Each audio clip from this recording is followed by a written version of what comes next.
ای کاش باز عمری دیگر می داشتم، پیشی پای و چجان ما گل می کاشتم، گل می کاشتم، گل را صدرنگ می کاشتم، آخ خاکای قدم شم و دیدم می برداشتم.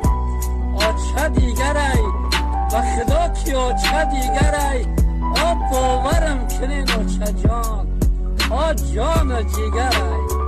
در خوابم دیدم آچان خمیر کرده ای، رفیدش به دستی راست که شفتیر بسته ای چگدانی او علا بروش سوخته ای. ای خوابم خستم دیدم که آچان نیست، آچه دیگر ای و خدا کی آچه دیگر ای، آ باورم کنین آچه جان، آ جان جیگر ای. ای آچه کجایی بگویی